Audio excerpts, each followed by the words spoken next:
Good morning dear students, कैसे आप लोग? Myself Nandan Kumar, CKSR मैक यू क्यूक स्टार यूट्यूब चैनल पे आपका हार्दिक स्वागत करता हूं। दोस्तों, आज आप लोगों को हम उपहार अंक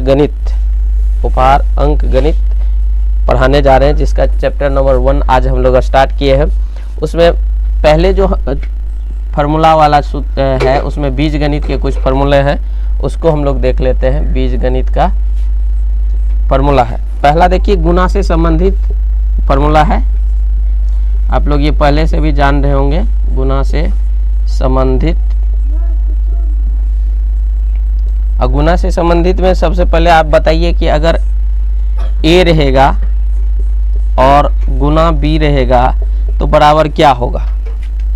अगर A है और B है, फॉर एग्जाम्पल अगर 3 है और गुना 4 है तो बराबर क्या लिखते हैं आप? 3 गुना 4, 3 चौके 12। अब यहाँ A है गुना B है, मतलब दोनों को गुना करके लिख देते हैं। तो A गुना B अलग अलग है तो गुना करके यहाँ AB हो जाएगा, है ना।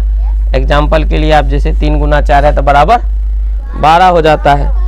अब दूसरा चीज आप देखिए, जब यहाँ पर -A रहेगा, है ना, निगेटिव साइन है, फिर गुना कर रहे हैं B को, B भी निगेटिव है, मतलब 2 माइनस है तो गुना होने के बाद ये दोनों माइनस माइनस क्या होता है?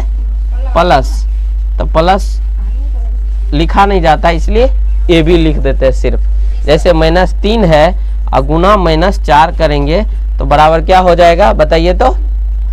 -3 गुना -4 बराबर -12, न माइनस नहीं +12, क्योंकि माइनस माइनस दोनों मिल करके गुना में प्लस हो जाता है, तो इसलिए +12 हो गया। और प्लस हम लोग सिंबल नहीं लिखते हैं। तीसरा, अगर आपको इस तरह का दिया रहे, एक रहे प्लस में, जैसे A है प्लस और गुना एक माइनस में B है माइनस, अगर ऐसा रहेगा, मतलब एक धनात्मक और एक ऋणात्मक, अगर इसको गुना करेंगे तो माइनस हो जाएगा AB, है ना, क्योंकि एक निगेटिव संख्या है, मल्टीप्लाई करने के बाद निगेटिव साइन लगेगा। दोनों निगेटिव था इसीलिए यहाँ पॉजिटिव हो गया, दोनों पॉजिटिव है तो पॉजिटिव ही हुआ। तो A गुना -B करेंगे तो क्या हो जाएगा? -AB, ठीक है। तीसरा, अगर आप यहाँ -A कर दिए और गुना B कर दिए तब क्या होगा? फिर वही होगा, क्योंकि यहाँ -1 में है माइनस, इसलिए -AB ही हो जाएगा, ठीक है। तो 4 नंबर तक समझ गए। इसका एग्जाम्पल अगर आप देखेंगे, एग्जाम्पल जैसे 3 है गुना है -4 तो बराबर क्या हो जाएगा? 4 तिया 12, -12। यहाँ पहले वाला को निगेटिव किया, दूसरा पॉजिटिव है, तो 3 चौके 12, पीछे इस माइनस की वजह से यहाँ माइनस हो जाएगा। अब आपको ध्यान रखना है, 2 धनात्मक संख्याओं का गुणनफल धनात्मक होता है, 2 ऋणात्मक संख्याओं का गुणनफल धनात्मक होता है। 2 ऋणात्मक रहेगा तो, लेकिन अगर उसमें से अगर एक ऋणात्मक है तो क्या होगा? ऋणात्मक के चाहे पहला हो कि दूसरा हो, एक निगेटिव संख्या से अगर दूसरे पॉजिटिव संख्या को गुना करेंगे तो निगेटिव ही होगा, ठीक है। और 2 निगेटिव संख्या है, उसको अगर गुना करेंगे तो 2 निगेटिव मिल करके पॉजिटिव हो जाएगा। इसको थोड़ा सा आप पहले से जान लीजिए कि प्लस है और गुना कर रहे हैं प्लस से, तो गुणनफल में प्लस ही होगा, मतलब दोनों प्लस है तो प्लस ही हो गया। दोनों माइनस है और गुना माइनस गुना माइनस है तो 2 माइनस मिल करके भी प्लस से होगा। लेकिन अगर यहाँ पर एक माइनस है और दूसरा प्लस है तो माइनस, पहला वाला प्लस गुना दूसरा वाला माइनस तो बराबर माइनस।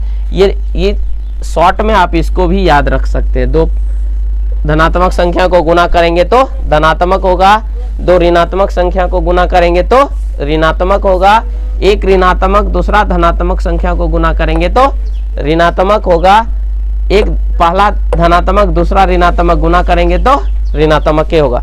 अगर कहीं पर भी आपको एक माइनस है तो वो क्या हो जाएगा? ऋणात्मक। लेकिन अब इसको और भी देखिए, इसमें कुछ सवाल आपको और देख लेना क्या है कि जैसे मान लीजिए कि यहाँ पर -2 है गुना -3 है और गुना -5 है, बराबर क्या होगा? अगर आप इसको अगर नियम से देखेंगे तो ये 2 को 3 से गुना करेंगे, दोनों माइनस माइनस है तो प्लस हो जाएगा 6, और 6 को 5 से गुना करेंगे तो 6 पंचे 30, और पीछे जो ये माइनस ए को बचा था उसी कारण ये हो जाएगा -30। और इसके बाद अगर आप देखेंगे -2 है गुना -3 है गुना -5 है और गुना माइनस मान लेते हैं कि आपको फिर 2 ही है। अब गुना करके बताइए तो कितना होगा? 3 दूना माइनस माइनस प्लस, और 6 पंचे -30 हो जाएगा, और फिर -30 को 2 से गुना करेंगे तो +60, क्योंकि ये माइनस माइनस प्लस हो गया, ये माइनस माइनस प्लस हो गया। तो जब आप देख रहे होंगे कि सम संख्या में माइनस रहता है तो वो क्या हो जाता है? प्लस, क्योंकि जैसे एक माइनस ये है, एक माइनस ऐसे हुआ तो माइनस माइनस कट के क्या हो जाएगा? प्लस। तो लेकिन जब अब जोड़ा बार रहेगा तब ना, 2 बार रहेगा, 4 बार रहेगा, 6 बार रहेगा, 8 बार रहेगा, 10 बार रहेगा, तो उसमें क्या हो जाएगा? प्लस। और जिसमें अगर मान लो निगेटिव टाइम रहेगा, जैसे यहाँ माइनस है, यहाँ माइनस है, यहाँ माइनस है, तो ये तो प्लस हुआ, एगो तो माइनस वाला ना बच गया, तो ऐसी स्थिति में माइनस ही हो जाता है। ठीक है ना? तो ये ध्यान रखना है कि सम बार रहेगा तो प्लस, विषम बार रहेगा तो माइनस, गुना में ये आपको ध्यान रखना है। ठीक है? इसके अलावा 5 नंबर में अगर हम लोग चलें तो 5 नंबर में आपको देखना है ए गुना बी गुना सी। अब देखिए बी और सी को एक साथ गुना कर रहे हैं और ए अलग है, तो ये दोनों को गुना करके इससे गुना करेंगे तब भी ये क्या हो जाएगा? ए बी सी ही हो जाएगा। जस्ट लाइक एग्जाम्पल के लिए आप देखिए, अगर आपको है 3 गुना 5 गुना 4 ऐसा है, ठीक है, तो इसको अगर गुना करेंगे तो 4 पंचे 20। चूंकि कॉस्ट में आप बोर्ड मास भी जान रहे हैं, बोर्ड मास के बारे में बताया गया है ना। बोर्ड मास क्या होता है? बिफोर ब्रैकेट कितने होते हैं? 4। याद है? आप लोग भूल गए तो एक बार फिर से रिपीट कर लीजिए।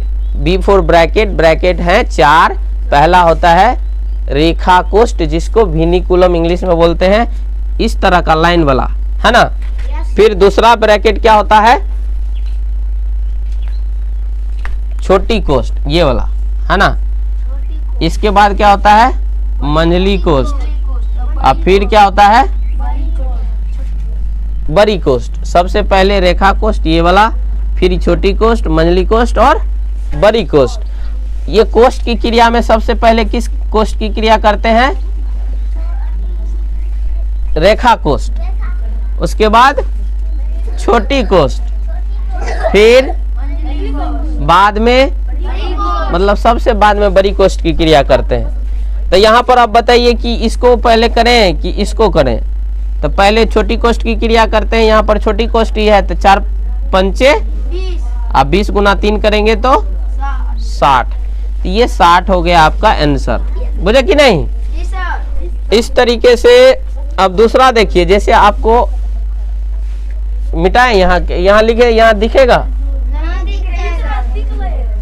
चलिए इसको मिटा देते। नहीं, नोट करिए, पहले नोट करिए सब लोग। This song is sang by Meenu ma'am in CCRT Udaipur. You can enjoy this.